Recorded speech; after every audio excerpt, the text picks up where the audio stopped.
¿Qué tal amigos y amigas de Dinámico, el podcast Dinámico? Mi nombre es Víctor Celaya. Bueno, pues el día de hoy tenemos un invitado especial aquí a esta nueva emisión del podcast Dinámico. Él es el licenciado José Mariano Trejo Valdés. Licenciado, ¿cómo está? Hola, ¿qué tal? Muy bien, mucho gusto, a tus órdenes. Bueno, pues ¿usted sabe a qué vino aquí? Sí, venimos a charlar, venimos a platicar tú y yo acerca de este momento en el que vivimos los medios de comunicación y la seguridad pública, ¿no?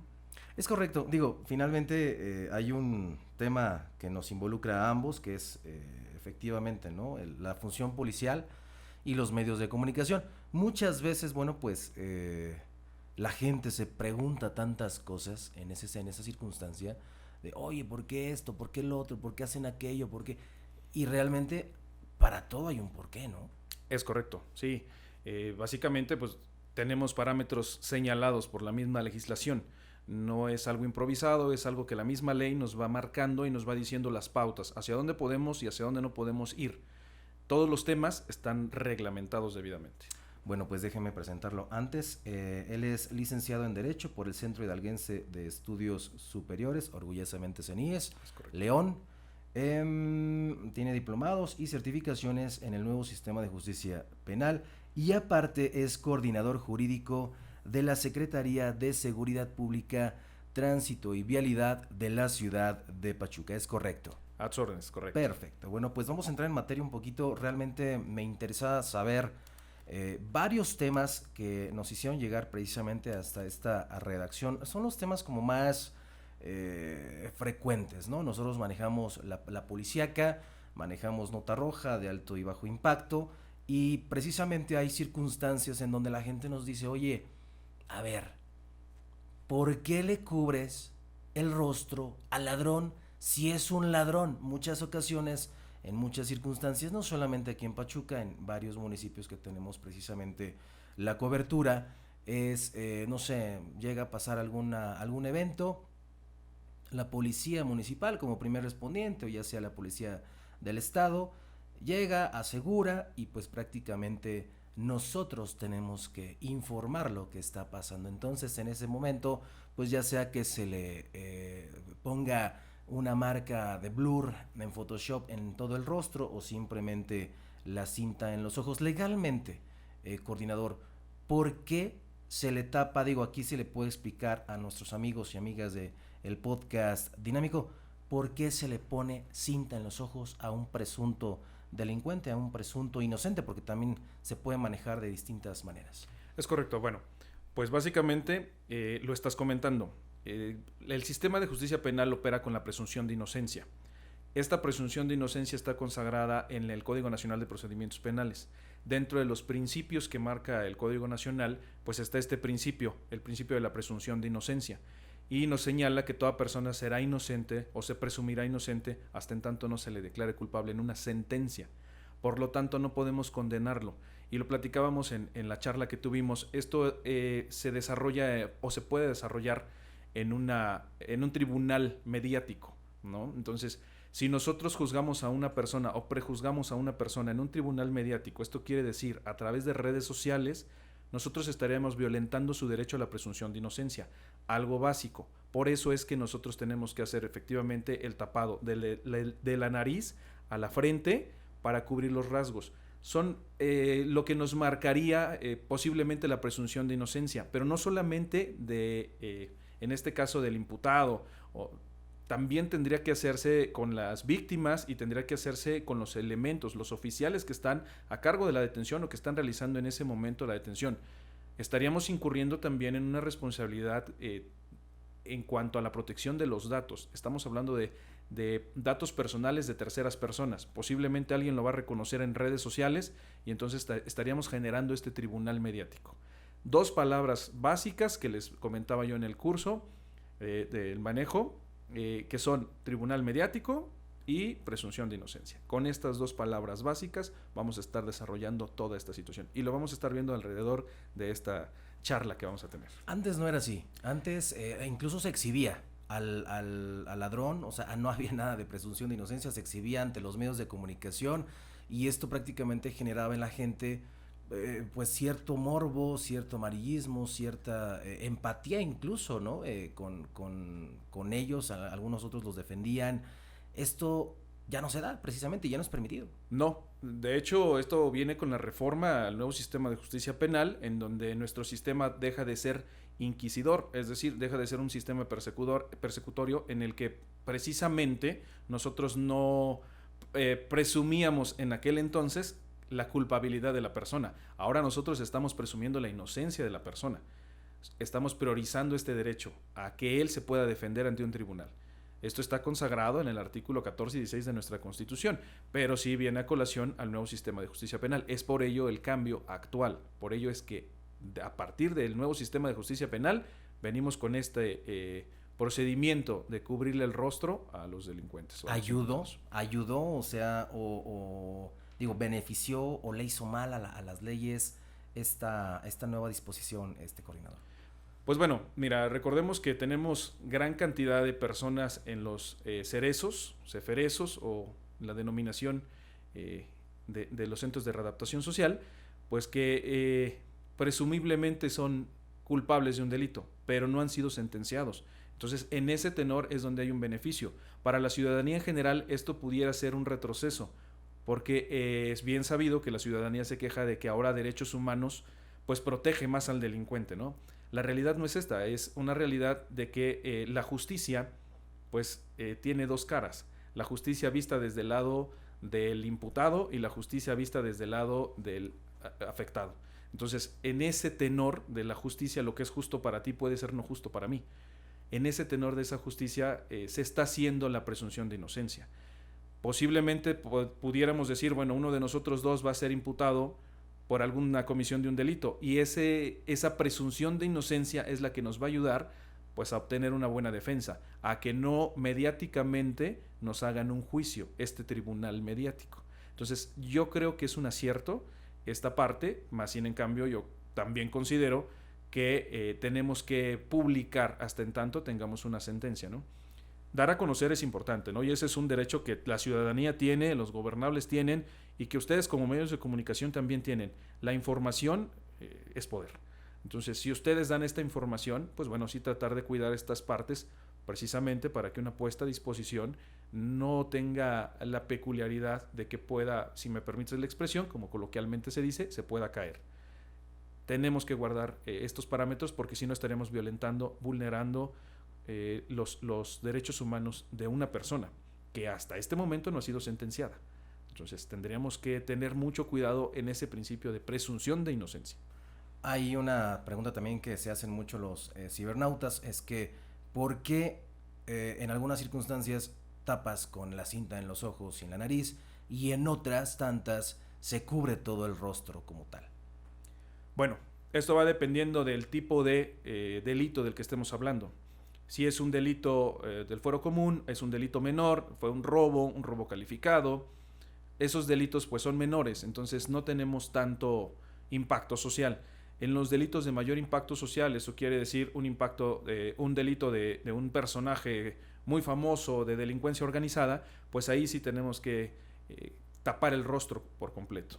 Dependiendo del delito es la calidad en la que nosotros pues buscamos con los medios de comunicación que se haga es la cobertura del rostro. Perfecto. Ahora, algo importante que mencionó es que en alguna circunstancia una puesta a disposición se puede caer, como coloquialmente lo conocemos.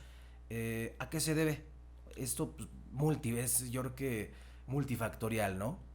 Claro, sí, hay muchos aspectos que pueden desencadenar en esta caída de la apuesta, pero recordemos, te comentaba, el sistema de justicia penal se rige por principios. En el artículo 13 del Código Nacional de Procedimientos Penales nos señala precisamente este principio de presunción de inocencia. Entonces, presumir inocente a una persona y no sentenciarla o condenarla.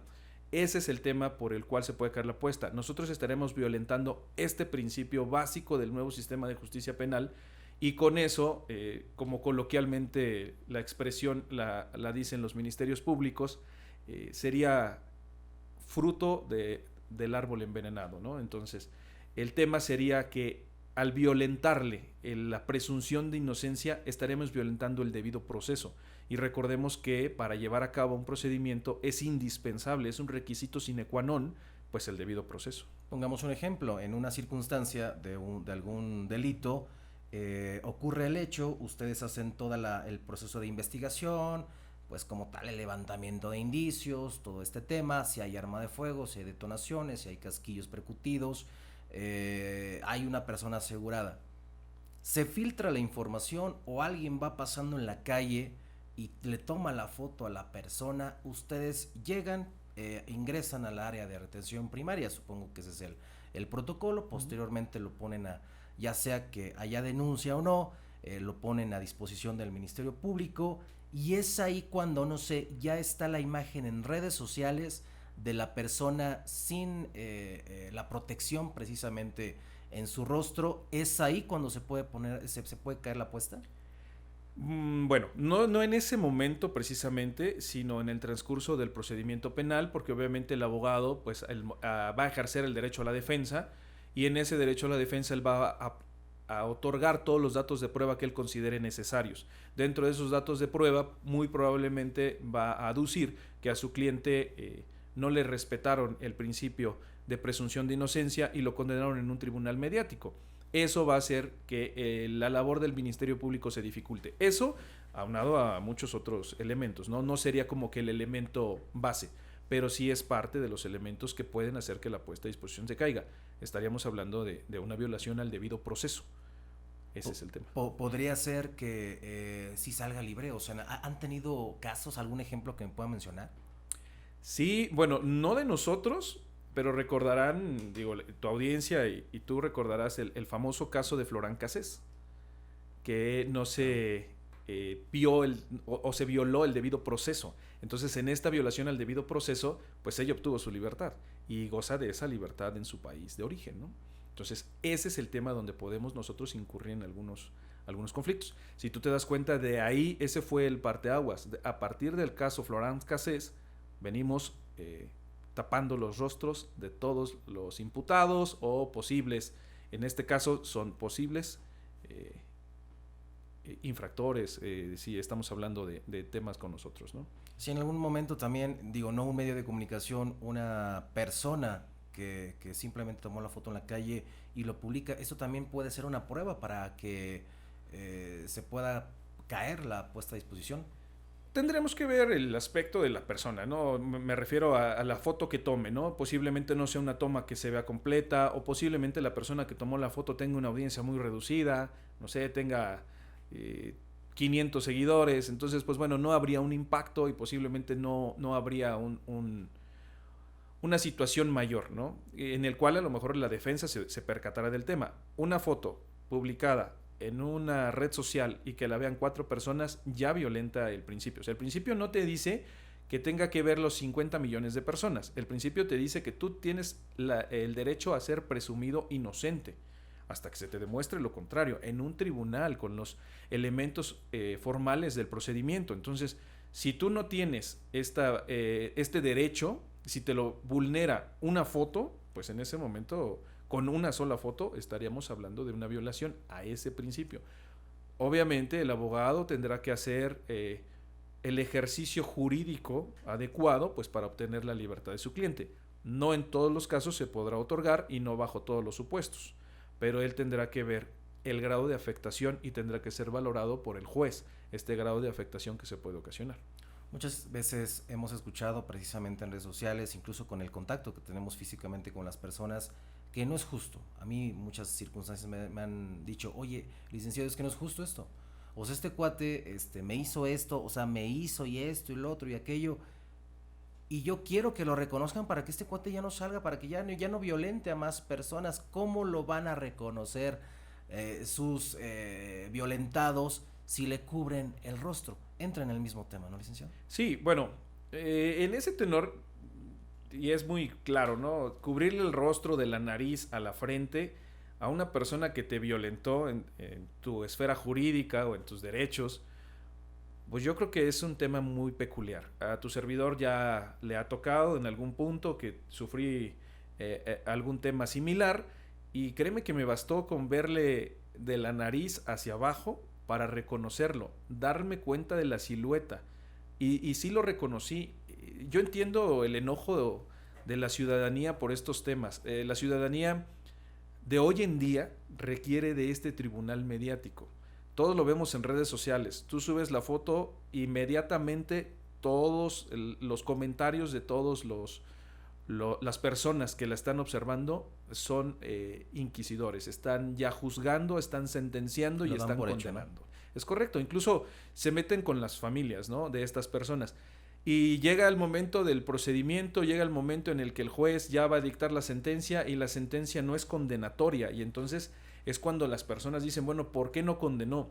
Pero no están viendo todo el procedimiento. Este procedimiento lleva muchas cosas, que el juez va a condenar con todos los elementos que las partes le proporcionen. Recordemos que las partes pues son los abogados también. Entonces, si tiene una buena defensa y el fiscal no tuvo una adecuada integración de la carpeta de investigación, pues ahí es donde el asunto puede tener sus peculiaridades. Hay casos muy sonados, ¿no?, y que todos pueden ver en redes sociales. Hay un abogado muy, muy conocido que es defensor particular en el nuevo sistema de justicia penal, que tiene un canal de YouTube y que él evidencia los casos en los que pone en evidencia a peritos, a fiscales, a abogados particulares. O sea, va dependiendo de la defensa. La defensa debe de ser adecuada. Ese es el momento en el que esa justicia va a llegar a ti. Desgraciadamente estamos en ese momento en el que lo que es justo para ti no es justo para mí. Y eso nos lo enseñaba un catedrático ahí en la escuela, ¿no? Ok, bueno, en otro contexto, la distribución de imágenes de contenido explícito. Hay una ley que precisamente en otras entidades ya se está llevando a cabo, que es la ley Ingrid. Prácticamente aquí en el estado de Hidalgo, al parecer, aún está en propuesta. Esto pues no está tipificado como delito, pero sí es como un tema que la gente y los medios de comunicación deberíamos de saber que no se tiene que hacer. Claro, mira, recordemos que todos tenemos derecho a que nuestra identidad se reserve. Y temas tan básicos como tu nombre, dirección. Al momento de que tú publiques un video o una imagen en el que explícitamente se ve a la persona, muy probablemente, y te lo puedo apostar que en el 90% de los casos, una persona la va a reconocer o lo va a reconocer y va a dar el nombre y va a dar los datos. En ese momento se están violentando estos derechos. Y estos derechos sí están protegidos. Y digo, están protegidos por la ley de transparencia. Entonces, no podemos dar a conocer datos de personas y no podemos dar a conocer imágenes implícitas, explícitas de situaciones complicadas. Aquí sí estaremos incurriendo en un delito. Obviamente en este momento no está tipificado como lo comentabas, pero de todas maneras el hecho de dar a conocer algunos datos de alguna persona, ya estaríamos generando de nueva cuenta, como te decía, un tribunal mediático. Un tribunal mediático que seguramente la va a prejuzgar o lo va a prejuzgar sin conocer a fondo el tema, ¿no? ¿Cómo fue que se dieron los hechos? ¿Cómo fue que se dio esta filtración? Te lo comento, coordinador, porque en alguna circunstancia por ahí tengo un usuario que, no sé, nosotros manejamos iniciales o ya sea el NN, ¿no? Cuando son, dependiendo del delito, ¿no? Si en alguna circunstancia es de alto o bajo impacto, sí optamos por el nombre y NN, ¿no? O simplemente iniciales. Y nos decía, oye, Dinámico, es que tú nunca pones el nombre completo, pues ¿cómo vamos a saber quién es? Ese es el tema, o sea que hay que proteger pues a la persona que sea, ya sea un delincuente, ya sea una persona común y corriente que sufrió un accidente, un lesionado, una lesionada, hay que proteger los datos personales. Claro, y como te decía, o sea, el dato personal siempre va a estar protegido. Aquí nosotros al momento de quitarle de quitarle los apellidos es por la presunción de inocencia. Estamos presumiendo que es inocente porque no ha sido sentenciado, cosa contraria cuando ya fue sentenciado. Al momento que la persona ya es sentenciada, le quitamos la N y le ponemos el nombre completo, porque ya fue condenado, ya fue sentenciado. Previo a, no se puede por este principio rector del nuevo sistema, que es la presunción de inocencia. Perfecto. Uso de la fuerza pública, el uso de la fuerza policial es un tema también que lo atañe aquí. Hay dos caras, hay dos vertientes. Prácticamente hemos visto solamente en el tribunal mediático, como usted lo llamó, ahí en redes sociales, una parte, la otra parte pues obviamente no sale a la luz. ¿Qué hay de esto, coordinador, del tema de la fuerza pública, la fuerza policial? Bueno, recordemos que la fuerza policial va en grados, ¿no? Y el primer grado de esta fuerza policial pues es la sola presencia del policía, el uniforme del policía, la presencia del policía. Eso es nuestro primer contacto, nuestro primer grado de fuerza. Desafortunadamente la sociedad del día, la sociedad actual ya no respeta este primer grado de fuerza. Entonces el hecho de que el policía llegue y se presente, pues incluso es referente para que muchas personas se sientan agraviadas en sus derechos, ¿no? Vámonos a la persona que le van a quitar la placa porque está parada en un lugar prohibido y pues se molesta por este tema, ¿no? Entonces en cuanto ve al elemento, lo primero que hace es ofenderlo. Entonces el primer grado de fuerza, que era el uniforme, se sobrepasa por las actitudes de la misma sociedad. Entonces pasamos a nuestro siguiente nivel, que es la verbalización. Es donde nosotros ya le damos a conocer a la persona, pues bueno, cuál fue la situación que se desarrolló, ¿no? Ya en este tenor, pues bueno, en muchas ocasiones la persona entiende o comprende cuál fue el error que cometió o la falta que cometió, y ahí terminamos con el grado de fuerza. Pero tenemos los casos en los que pues la persona a lo mejor se resiste, ¿no? Y empieza o continúa con la ofensa. Tenemos casos muy concretos, incluso hay quienes agreden a los elementos físicamente. Les rompen los lentes o los agreden a golpes, temas como estos. Entonces aquí sí ya tenemos que entrar con el grado de contacto, el control de contacto, ¿no? Tenemos que pues tratar de controlarlos para que no sigan generando un daño y no se generen ellos un daño. Pero esos son los niveles, o sea, vamos a ir escalando, ¿no? Hasta el último grado, que bueno, ya es la fuerza letal. Pero bueno, la fuerza letal es un grado que se prioriza no utilizar, porque recordemos que al bien jurídicamente tutelado mayor, pues es la vida. ¿Le hace falta capacitación a los elementos? De hecho, tenemos capacitaciones. El año pasado estuvieron todos los elementos en capacitaciones de uso de la fuerza. Estamos en constante capacitación en este rubro. Sí es importante porque, bueno, el elemento tiene un contacto constante con la ciudadanía, entonces es importante tener esta capacitación. Pero sí, el año pasado estuvimos en capacitaciones, todos los elementos estuvieron en capacitaciones de uso de la fuerza. Me refiero porque hay circunstancias que atañen este tema. Hemos visto en los últimos meses que sí han habido detenciones arbitrarias, lo tenemos que reconocer porque claro que lo es.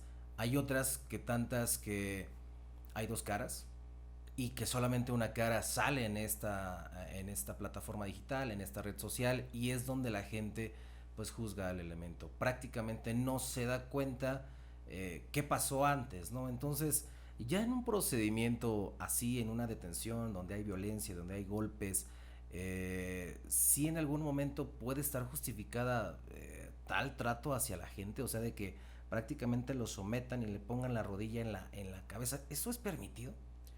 Bueno, recordemos, y te comentaba los niveles de uso de la fuerza.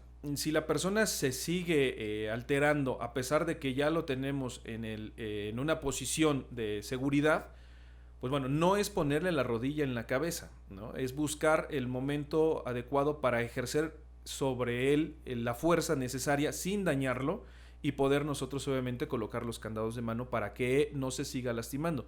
Recordemos que, bueno, él se puede lastimar al momento de querer lastimar al elemento, y el elemento es una persona que está capacitada, pues obviamente para defenderse.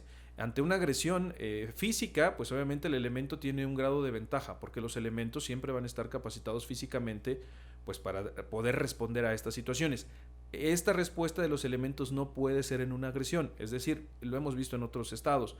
Nosotros no podemos responder una agresión con otra agresión. No vas a ver a un elemento golpearse con un ciudadano, eso no es permitido. Pero sí vas a ver a un elemento que está sometiendo a un ciudadano que intenta golpearlo. Y en ese pues momento posiblemente entenderás la situación, la persona se jala, la persona se hace a los lados y pues muy probablemente terminen ambos en el piso. Todas estas situaciones pues son ventiladas, tenemos dos áreas. en la Secretaría, que no dependen concretamente del secretario, son dos áreas externas que vigilan el cumplimiento y que son áreas muy importantes para la Secretaría, las cuales pues vigilan precisamente que los elementos cumplan con ciertos parámetros en su actuar, en sus actuaciones. Entonces, al no depender de la Secretaría, no hay como tal una línea o un sesgo.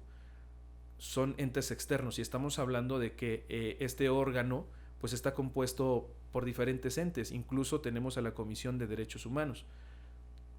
Parte de es que pudiéramos nosotros ver en casos concretos, y digo, tenemos casos concretos muy recientes en los que se ha dado el uso de la fuerza y se han estado revisando, se revisan los videos, se revisan los certificados médicos, porque todas las personas son certificadas médicamente al momento del ingreso, se revisan los elementos que se dan al momento de la detención. El elemento al momento que hace la detención genera un parte informativo.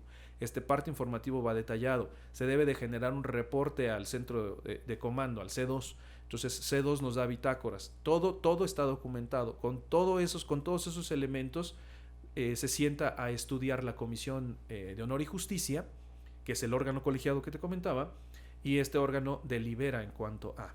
El órgano actualmente pues está compuesto por el coordinador general jurídico del ayuntamiento, el secretario de Seguridad Pública, un vocal de la Comisión de Derechos Humanos y un vocal de la Contraloría Interna. Entonces es un órgano colegiado, no es una decisión sola, es una decisión de todos en conjunto. Obviamente ellos se hacen llegar de algunos especialistas que les van a dar los parámetros del uso de la fuerza, ¿no? Tenemos especialistas en el estado reconocidos, como lo es el maestro Hidalgo, que imparte clases en el Instituto de Formación Policial y que nos ha venido a apoyar en estos temas en la Comisión de Honor y Justicia. Te comentaba yo, coordinador, que bueno, pues alguna circunstancia que sí le enojaba a la gente es que pues ustedes o todo el órgano, todos los órganos participaban en una puesta a disposición, en un tema de fuerza de uso policial. Había otros tantos que pues prácticamente eran de alto, bajo impacto. Todos esos temas ya los tocamos. Pero algo que sí es bien importante también de mencionar es la falta de participación ciudadana al tema de la denuncia ciudadana. Ustedes han de saber, no sé, entre hoy, ayer y hacia atrás, cuántas personas salen en libertad, salen libres o solamente cumpliendo una falta administrativa, precisamente por falta de denuncia ciudadana. ¿Qué hay en ese tema, coordinador? Sí, desgraciadamente la cultura de la denuncia pues es muy baja. El gobernado no busca ya iniciar una carpeta de investigación. Sienten que el iniciar una carpeta de investigación va a ser una pérdida de tiempo y los van a tener horas y horas sentados en la oficina del Ministerio Público hasta que su denuncia sea tomada en consideración y proceda. Entonces esta parte es lo que ha ocasionado que esta cultura de la denuncia pues no se haya desarrollado. Y efectivamente, como lo comentas, tenemos casos muy recientes, tenemos casos todas las semanas en los que los elementos hacen su función y que es muy importante que tu audiencia lo conozca. El elemento hace su función, el elemento va pasando sobre una arteria principal, detecta a una persona que está dando cristalazos a vehículos, hace la detención. Tenemos a la parte afectada del vehículo en cuestión, pero la parte afectada de ese vehículo dice: yo no quiero iniciar porque ya recuperé mis pertenencias, o yo no quiero iniciar porque es una pérdida de tiempo. En ese tenor, pues bueno, la persona que en ese momento está siendo trasladada a la galera, pues va a tener que ser sancionada con una falta administrativa. En el común denominador, estas personas se ponen agresivas, empiezan a, pues primero a intentar sobornar al elemento y segundo, pues intentan agredirlo, tanto física como verbalmente. Entonces, pues se quedará por una falta de este tema, una falta por alterar el orden, una falta por agredir físicamente a servidor público o física o verbalmente servidor público, se quedará por una falta administrativa. En las faltas administrativas yo tengo 36 horas como máximo y las multas más elevadas son de 14,433 pesos actualmente en el municipio. Entonces, esta persona va a quedar con una falta administrativa por este tema. ¿Qué va a acontecer? Si esta persona tiene una orden de aprehensión vigente, pues seguramente en cuanto esto aparezca en el sistema, pues Policía Investigadora se dará cuenta que tenemos una persona con una orden de aprehensión vigente, ¿no? Pero obviamente esta persona va a cumplir una pena, una sanción administrativa y saldrá al término de sus 36 horas. Al momento de que él salga, pues bueno, ya Policía Investigadora hará su parte, ¿no? Que en ese tema ya no nos compete a nosotros, ya no es parte de lo de nosotros, ¿no? Él cumple con nosotros una sanción. Pero sí es un común denominador, y eso me gustaría que tu audiencia lo entendiera, es un común denominador que si no hay una denuncia, nosotros no podemos ejercer. ¿Por qué? Porque esta denuncia tiene que ser en ese momento. Porque en ese momento de la persona, del ejemplo que te ponía del cristalazo, está en flagrancia. Existe el momento adecuado para poder hacer la puesta a disposición de la unidad con detenido.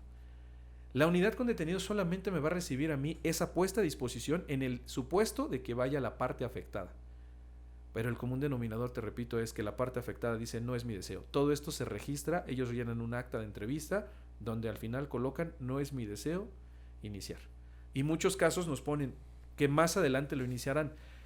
Tal vez no alcanzan a ver o no ven que el hecho de que más adelante lo harán, pues va a desencadenar en que esta persona va a salir libre y muy probablemente al término de unas semanas volverá a delinquir, a cometer la misma conducta antisocial que estaba ya desarrollando, ¿no? Dos comentarios ahí. Sí. El primero, hay personas que incluso negocian con la parte delincuencial. Hay, oye, ¿sabes qué? Pues mira, dame mis pertenencias, dame una lana más. Yo he sabido precisamente aquí en Pachuca que se ha pues hecho esa circunstancia, ¿no? Lamentable, por cierto. Y la segunda también es que ¿qué labor tiene que hacer la Secretaría para que no exista negligencia a la hora de que la gente vaya entre Secretaría y MP? Porque me queda claro que es Procuraduría y Secretaría de Seguridad Pública. ¿Qué tendría que hacer la Secretaría en coordinación con el MP para que no exista negligencia? Hemos sabido y yo creo que todos hemos sido víctimas de algo así en el tema de voy y es un tema tan engorroso y es un tema tan complicado que alguien me decía, ¿no? Yo si no voy con un tiro en la espalda, no me van a creer. Así prácticamente es como la percepción ciudadana. ¿Qué hacer para cambiar esa percepción? Pero antes, hábleme si en algún momento pues han tenido ese tema de negociación entre parte afectada y parte culpable. Mira, como tal, la negociación no hemos tenido conocimiento. Sí, el tema que te comentaba, ¿no? La parte afectada dice, yo ya no quiero iniciar porque ya recuperé mis pertenencias. El tema del cristalazo, le robaron la laptop, venía con una mochila y demás pertenencias. En ese momento se detiene al delincuente y se le entregan las pertenencias a la persona, ¿no? Perdón, no al delincuente, se detiene al presunto. Se le entregan las pertenencias a la persona y ya no es su deseo iniciar. La persona quiere en ese momento sus pertenencias. Nosotros no tendríamos por qué entregarlas en ese momento, porque tendríamos que hacer una puesta a disposición, pero la persona ya no es su deseo iniciar. Esa persona es trasladada a la secretaría. En la secretaría nosotros hacemos, y es en respuesta a tu siguiente cuestionamiento, nosotros hacemos la labor de convencimiento, les ofrecemos acompañamiento. Tu servidor asigna a un abogado o asignamos a una persona del área de primer respondiente del Grupo Fénix que pueda acompañar a la víctima a iniciar su carpeta de investigación. Afortunadamente te puedo comentar que tenemos una muy buena relación en Procuraduría tanto con los coordinadores como con los directores de litigación. Entonces esto nos ha facilitado pues que a lo mejor abreviemos tiempos en estos temas que son prioridad para la ciudadanía. El hecho de que nosotros podamos darles este acompañamiento a la persona, al ciudadano, al gobernado, pues le da la tranquilidad de que ya va con un abogado que le proporciona a la secretaría y que no va a ser un defensor público, que no va a ser un asesor público. Simple y sencillamente le vamos a dar el acompañamiento para que la víctima se sienta pues acompañada, ¿no? Correcto, sí, digo, finalmente, pues ¿qué le dirías a toda esa gente que para que se anime a denunciar a alguien? No, pues bueno, es importante que denuncien, porque recordemos que es la única manera en la que nosotros podemos hacer algo. nosotros como seguridad pública. Es común escuchar o leer o ver en redes sociales pues el tema de que la policía municipal no está haciendo nada o no está haciendo su trabajo. Realmente yo valoro mucho el trabajo de mis compañeros en calle, ¿no? Porque realmente subir a los barrios y detener al ciudadano que está ingiriendo bebidas embriagantes o que está ingiriendo algún otro tipo de sustancia, pues bueno, conlleva un riesgo. Entonces ese riesgo está siendo valorado por parte de nosotros. Y el hecho de que el ciudadano no inicie, o sea, vamos a pensar en el caso en el que en el centro de Pachuca le dan el cristalazo a la persona, pero la persona que le da el cristalazo va bajo los efectos de alguna sustancia, el elemento ya está poniendo en riesgo su integridad. Y la ciudadanía no quiere proceder precisamente por eso, ¿no? Porque a lo mejor es una persona que conoce, porque sabe que es una persona problemática cercana a su casa, porque él comúnmente tiene un negocio en el primer cuadro y esta persona lo ve comúnmente por ahí. Entonces, el miedo de la ciudadanía a no querer iniciar, este temor porque vaya a haber alguna represalia, es lo que nos está orillando.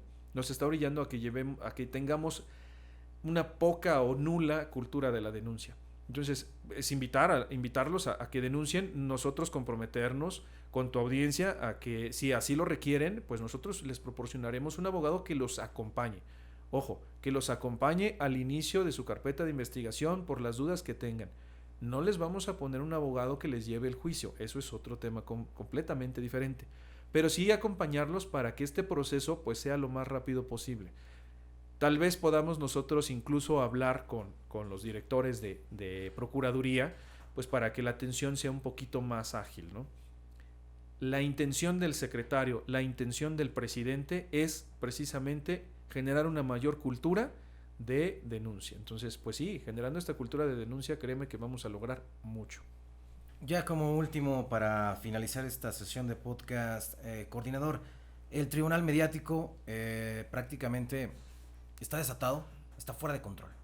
Hace unos días precisamente yo hablaba con el señor gobernador en una reunión que en algún momento medios, sociedad y la función pública iban a extrañar la famosa ley Fayad de hace muchos años, que por cierto los super atacaron al hoy gobernador de Hidalgo, pero si hay un tema en redes sociales que está desatado.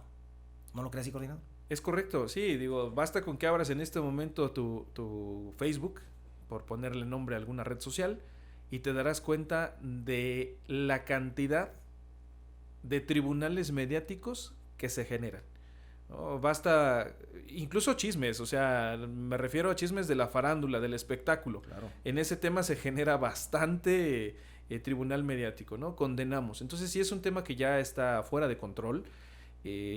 Como coloquialmente se decía o vulgarmente se decía cuando éramos niños, ¿no? Lanzamos la piedra y escondemos la mano detrás de una red social, porque es muy fácil tirar o lanzar un comentario y hacerlo desde un perfil falso. Entonces, pues bueno, sí, invitar a la ciudadanía a que antes de juzgar en un tribunal mediático, antes de juzgar en una red social, pues bueno, tener las bases bien sentadas, porque recordemos que pues estamos atacando a una persona que está del otro lado, ¿no? Una persona que tiene los mismos derechos que tú, que tiene derecho a ser presumido de inocente, o tiene derecho a este principio de presunción de inocencia, y tiene derecho a que se le juzgue de acuerdo a los tribunales, con el debido proceso. Entonces, no violentar este debido proceso. Nosotros en redes sociales no somos un tribunal. Afortunadamente, hemos visto comentarios en redes sociales en los que muchos usuarios les colocan: creo que te equivocaste porque esto no es la agencia del Ministerio Público. Y tienen toda la razón. Las denuncias se deben de hacer en los medios idóneos, que sería la agencia del Ministerio Público. Precisamente en ese tema, ¿cómo realizar, o sea, cómo podría la justicia, el marco legal, el tema en lo que tú dominas, cómo se podría regular este tema? O sea, parte de la ley Fayad, revivir la ley Fayad, ¿cómo se podría controlar ya legalmente? Sí, es un tema un poco complicado porque es una línea muy delgada entre el derecho a la información, la presunción de inocencia y pues obviamente las leyes que protegen los datos personales. Entonces son líneas muy delicadas. El tema de la ley Fayad, pues bueno, me queda claro que es una ley que se creó con un fin. Para que no pasara esto. Exacto. Pero el tema de esta ley, pues, incurría a lo mejor en que podía crear un sesgo. Censura. Exacto. Es un sesgo hacia ustedes, hacia los periodistas. Entonces, pues bueno, es una línea muy delicada. Sí sería muy complicado poder determinarlo, porque pues al final del día todos tenemos derecho a ser informados y todos tenemos derecho pues a expresar nuestra opinión, ¿no? Que está consagrado en la Constitución. Pero recordemos que también, así como tú tienes el derecho a informar y a expresar tu opinión, del otro lado hay una persona que tiene derechos también de igual forma, que tiene derecho a que se le presuma inocente, que tiene derecho a un debido proceso, que tiene derecho a ser oído y vencido en un juicio. Entonces, ese es el sesgo que tenemos que evitar. Es una línea recta, pero muy delgada y muy delicada. Entonces, jurídicamente yo creo que sería muy complicado, porque de un lado podríamos caer como ya lo comentabas, podríamos desencadenar en restringir este acceso a la información, y por el otro lado, pues estaríamos dándole luz verde a que continúe esta situación. Entonces sí, es un tema muy delicado. Desafortunadamente no habría manera de mediar entre ambos mundos. Tendremos que coexistir ambos mundos, pero sí tendría que ser, más que una ley o una reglamentación, tendría que ser algo de la gente, que la gente entienda que no podemos juzgar, ¿no? Que no tenemos ese carácter. Hoy, posiblemente la persona que está juzgando en un comentario, el día de mañana se va a ver involucrado en un comentario y va a ser él a quien este tribunal mediático condene o juzgue, ¿no? Perfecto. Pues te agradezco mucho, coordinador, que hayas asistido a esta sesión de podcast. ¿Algo que quieras agregar que no haya yo preguntado?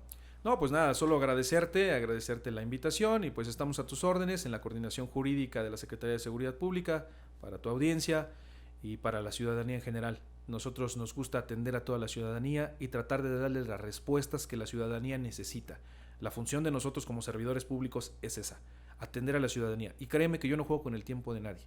Si yo tengo la disposición para atender a las personas, tengo el tiempo y tengo los conocimientos necesarios que requiere el puesto en el que estoy. Entonces yo pongo en práctica todos mis conocimientos para resolverle a la ciudadanía. Hay temas muy complicados y que sí, posiblemente me gustaría comentarte nada más uno en particular, ¿no? Que nos está generando mucho conflicto y que mucha de tu audiencia posiblemente se haya visto involucrada en este tema, ¿no? La compra y venta de vehículos. Tenemos, y de verdad me sorprende el tema de las personas que compran un vehículo y que al momento de que lo compran les entregan la factura, el contrato de compraventa y las identificaciones por medio de una foto de WhatsApp. Así de increíble está actualmente nuestro mundo. Entonces, pues bueno, entenderás que bajo esa circunstancia yo no puedo liberar un vehículo porque la persona no me está acreditando la propiedad.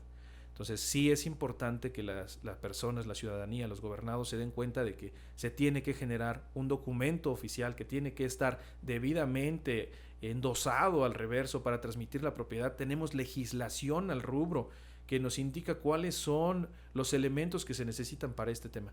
Es un tema importante el tema de los vehículos, de la compra de vehículos, y bueno, también la Secretaría ha puesto en marcha, por instrucción del presidente, un tema en el que si tú compras un vehículo puedes acudir a la Secretaría de Seguridad Pública para que los elementos encargados de verificar los vehículos pues te hagan esa verificación y tú lleves una compra segura. Constates de que realmente el vehículo no tenga reporte de robo, de que el vehículo no tenga los números alterados, de que los números de serie correspondan, de que tengas los papeles correctos, de que te entreguen la factura y demás, ¿no? Sí, digo, en ese tema hacemos un paréntesis. Sí hay una circunstancia complicada que yo digo luego, ¿cómo la gente puede comprar así coches, ¿no? Sin embargo, bueno, pues cada quien es el tema. Y luego cuando pues, sufre un percance, el coche cae a corralón y quiere sacarlo, pues evidentemente no lo van a liberar con papeles por WhatsApp. Pero lo segundo que comentó coordinador es que si el tema de la compra y venta de vehículos es un tema incluso hasta delicado, ya lo acabamos de ver hace unas semanas, no sé, unos cuantos meses, del tema del Beetle rojo, ¿no? Entonces, Claro. sí, invitar a la ciudadanía a que haga sus trámites de compra y venta ahí en la Secretaría, porque bueno, finalmente es un servicio que tienen gratuito ustedes. Es correcto, es una instrucción del señor presidente y que el secretario está tomando en consideración para que nosotros podamos apoyar a la ciudadanía y la ciudadanía se sienta más protegida. Recuerda que es una de nuestras funciones, ¿no? Que la ciudadanía sienta ese respaldo por parte del secretario. Incluso si la gente se recibe la lana, porque bueno, hay 25,000 pesos, ¿no? Desde rangos, ¿no? Desde 25,000 hasta 500,000 pesos en efectivo. Ustedes podrían incluso escoltarlo a algún banco, escoltarlos a su hogar, incluso llevarlo. Es correcto, sí. Se solicita a la Secretaría el apoyo y con todo gusto se hace ese servicio. Digo, no es un servicio privado ni mucho menos, simplemente se acompaña a la persona para resguardar su integridad física. Perfecto. Pues te agradezco mucho, licenciado, que hayas venido a este espacio. Esta es tu casa y esperemos que pues pronto regreses para contarnos más e ilustrarnos más en el tema legal. A tus órdenes. Gracias amigos y amigas de Dinámico, el podcast Dinámico. El día de hoy tuvimos al licenciado José Mariano Trejo Valdés. Él es coordinador jurídico de la Secretaría de Seguridad Pública, Tránsito y Vialidad de la ciudad de Pachuca. Que Dios me los bendiga. Mi nombre es Víctor Celaya. Hasta la próxima.